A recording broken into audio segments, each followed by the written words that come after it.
Perkenalkan, nama saya Devista Ningrum dari Prodi S1 Manajemen kelas 5B Malam dengan nomor NIM 241222065. Di sini saya akan mempresentasikan tentang UAS Studi Kelayakan Bisnis, dan langsung saja untuk soal yang pertama ada: PT Jaya Abadi ingin memulai bisnis peternakan ayam di wilayah yang rawan banjir. Mereka melihat peluang besar dari permintaan ayam di wilayah tersebut, tetapi khawatir dengan resiko operasional penyakit ternak. Yang pertama, bagaimana cara mengidentifikasi resiko utama yang dihadapi dari sisi bisnis ini. Kemudian yang kedua, bagaimana strategi mitigasi risiko yang dapat diterapkan. Untuk yang pertama, identifikasi risiko, yaitu ada beberapa hal, yaitu satu, resiko operasional. Resiko operasional mencakup beberapa hal seperti gangguan logistik akibat banjir, seperti keterlambatan distribusi pakan atau hasil ternak. Kemudian yang kedua, kerusakan infrastruktur peternakan berupa kandang, peralatan dikarenakan banjir. Kemudian yang ketiga, ada gangguan pasokan air bersih untuk operasional peternakan. Kemudian resiko yang kedua yaitu resiko kesehatan ternak, di mana meliputi beberapa, yaitu penyebaran penyakit yang lebih cepat akibat kondisi lembab dan sanitasi yang buruk. Kemudian yang kedua, kematian ternak yang disebabkan oleh infeksi atau kurangnya pengelolaan kesehatan.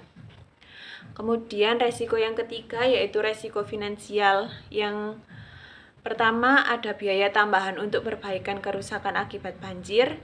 Yang kedua, ada penurunan pendapat jika produksi terganggu. Kemudian resiko yang keempat adalah resiko lingkungan, di mana potensi pencemaran lingkungan dari limbah peternakan jika tidak dikelola dengan baik selama banjir. Lalu strategi mitigasi resiko yang dapat diterapkan ada beberapa. Yang pertama, ada mitigasi risiko operasional, yaitu dengan cara membangun kandang dan fasilitas peternakan di lokasi yang lebih tinggi untuk mengurangi risiko banjir. Kemudian yang kedua, menggunakan material tahan air dan struktur yang kuat pada kandang. Kemudian yang ketiga, menyediakan jalur distribusi alternatif untuk logistik. Yang mitigasi yang kedua adalah risiko kesehatan ternak, mencakup beberapa hal, yaitu melakukan vaksinasi rutin untuk mencegah penyakit. Yang kedua, memastikan kebersihan kandang dan sanitasi. Kemudian yang ketiga, menyediakan dokter hewan yang siap menangani masalah kesehatan ternak.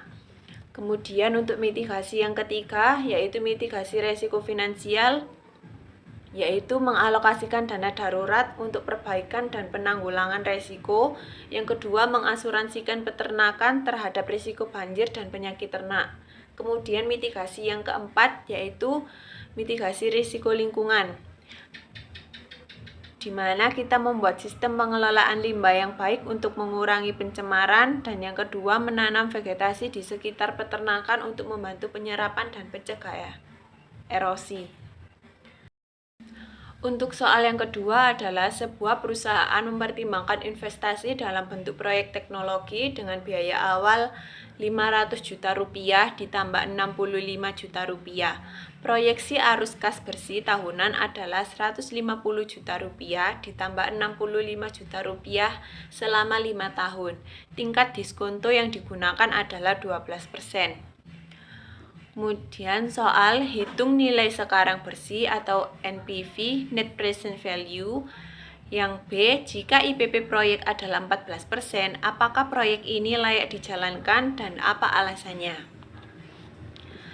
Pertama, kita akan menghitung NPV atau Net Present Value. Diketahui jika CFT atau arus kas bersih tahunan adalah 215 juta, sementara R adalah tingkat diskonto 12% atau 0,12.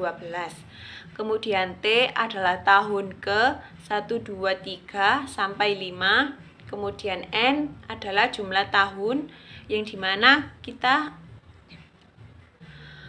membutuhkan waktu 5 tahun. Kemudian C0 adalah investasi awal di mana 150 juta rupiah ditambah 65 juta rupiah dan hasilnya adalah 215 juta rupiah.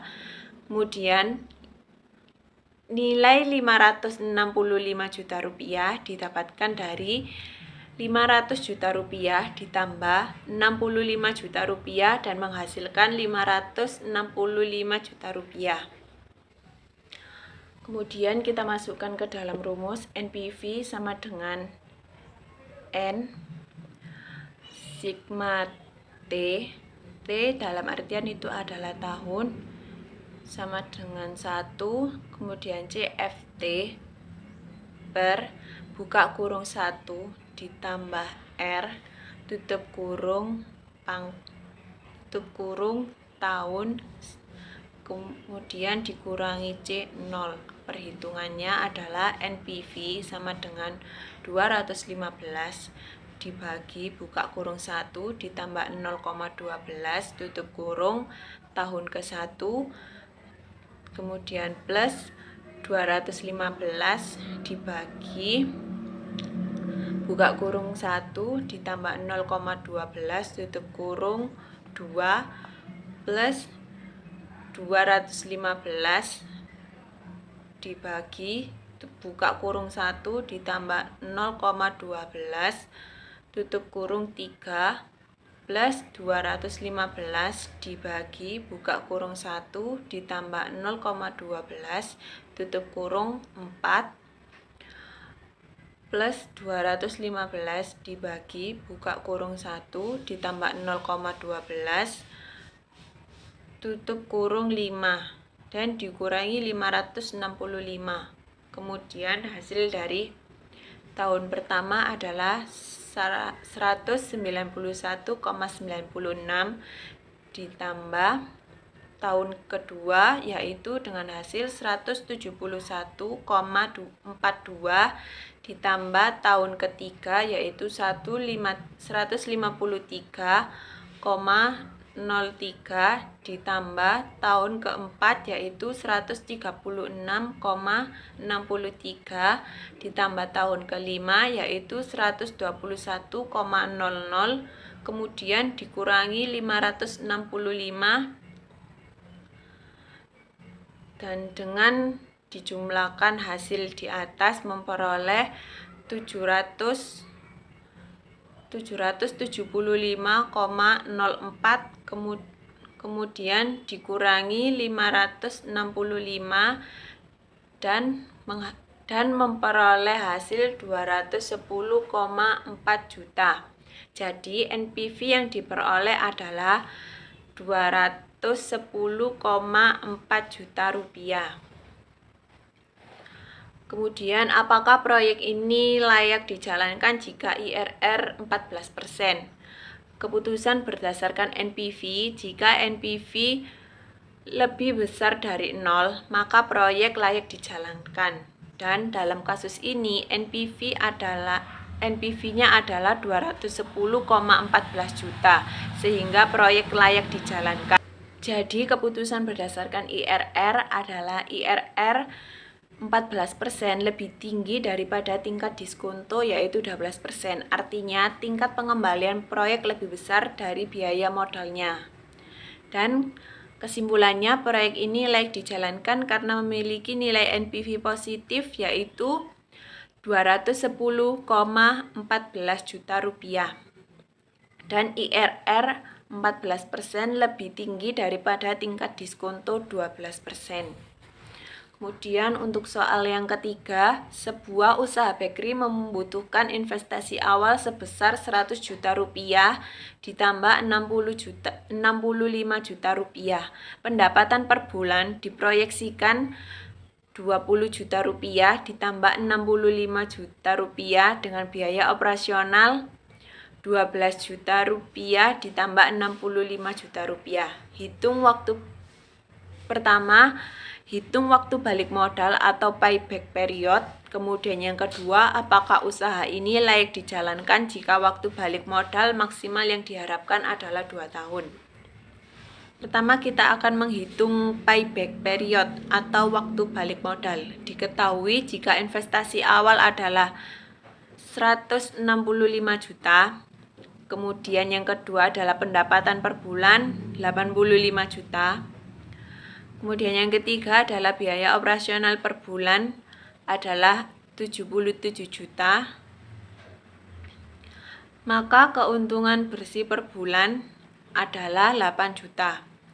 Kemudian kita akan memasukkannya ke dalam rumus, yaitu payback period sama dengan investasi awal dibagi keuntungan bersih bulanan.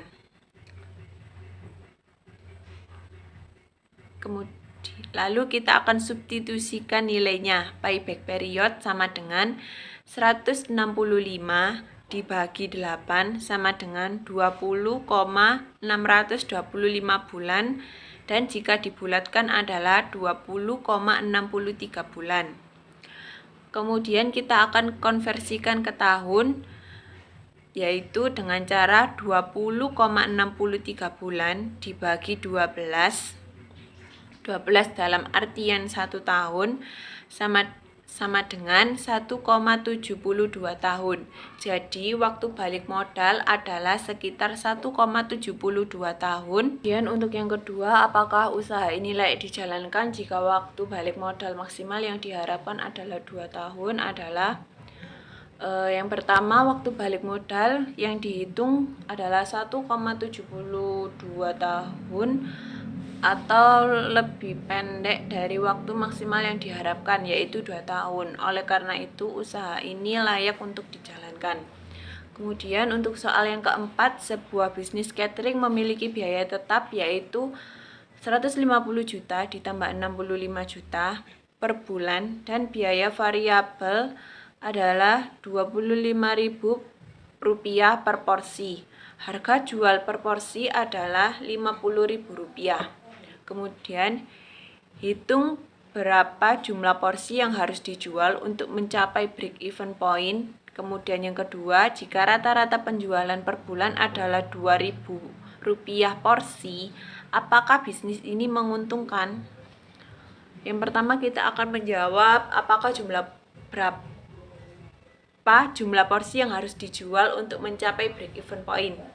Diketahui biaya tetap atau fixed cost adalah Rp115 juta, kemudian biaya variabel atau variable cost per porsi adalah Rp25.000, kemudian harga jual per porsi adalah Rp50.000, dan rata-rata penjualan per bulan adalah 2.000 porsi.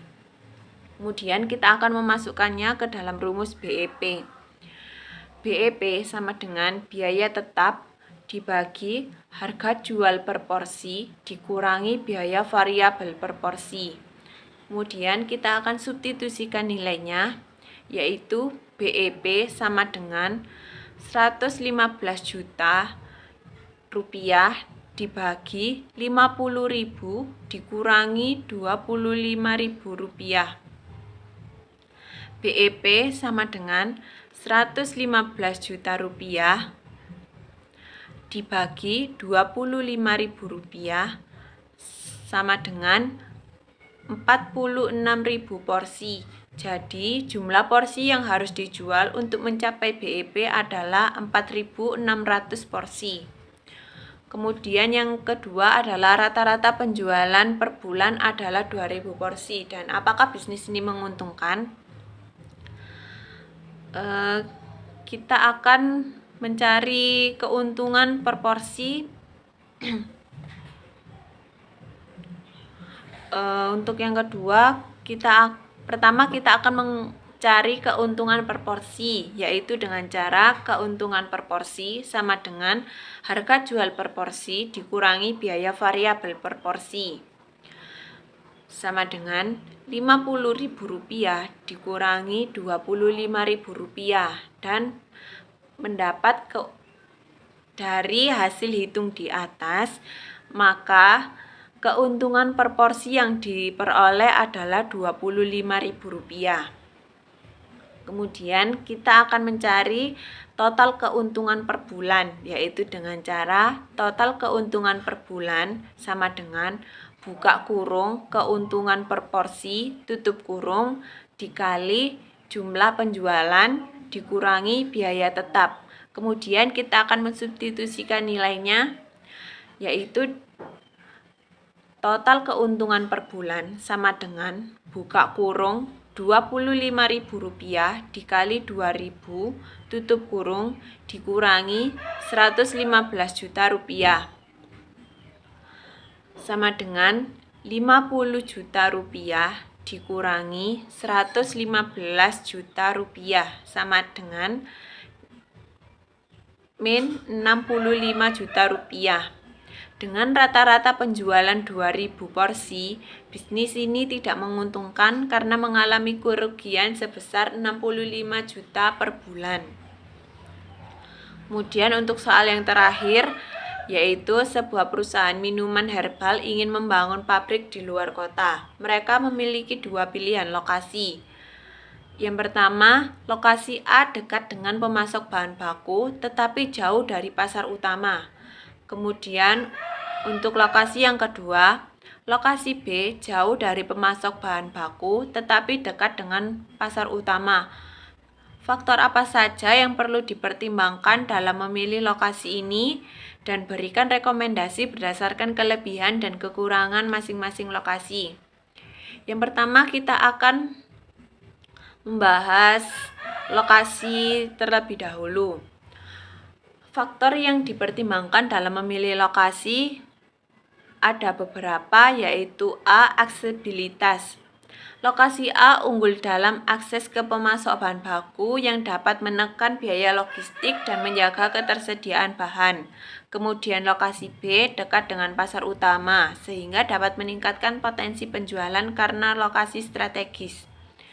Kemudian yang kedua ada biaya transportasi, di mana lokasi A memungkinkan memiliki biaya transportasi lebih tinggi untuk mendistribusikan produk ke pasar utama. Kemudian untuk lokasi B memiliki biaya transportasi lebih rendah untuk pengiriman ke konsumen, tetapi mungkin lebih tinggi untuk mendatangkan bahan baku. Kemudian faktor yang ketiga yaitu permintaan pasar, di mana lokasi B lebih dekat dengan pasar utama sehingga lebih potensial untuk mendapatkan pelanggan dan lebih banyak, serta dapat mengurangi waktu pengiriman. Kemudian faktor selanjutnya ada efisiensi operasional, di mana lokasi A lebih efektif jika bisnis fokus pada optimalisasi bahan baku. Kemudian lokasi B mendukung kecepatan layanan kepada konsumen. Untuk faktor yang selanjutnya yaitu biaya sewa atau pembelian lokasi. Ini perlu dibandingkan biaya sewa atau pembelian antara kedua lokasi untuk menentukan lokasi yang lebih ekonomis. Kemudian faktor yang terakhir yaitu infrastruktur pendukung, di mana ketersediaan infrastruktur seperti akses jalan, listrik, dan air harus dipertimbangkan. Kemudian untuk rekomendasi berdasarkan lokasi masing-masing, rekomendasi saya jika bisnis fokus pada efisiensi biaya bahan baku, lebih baik memilih lokasi A karena mempermudah akses ke pemasok. Dan jika bisnis fokus pada penjualan dan kedekatan dengan pelanggan, lokasi B lebih cocok karena dapat meningkatkan kepuasan pelanggan dan mengurangi waktu pengiriman. Sekian presentasi dari saya. Apabila ada salah kata, Assalamualaikum warahmatullahi wabarakatuh.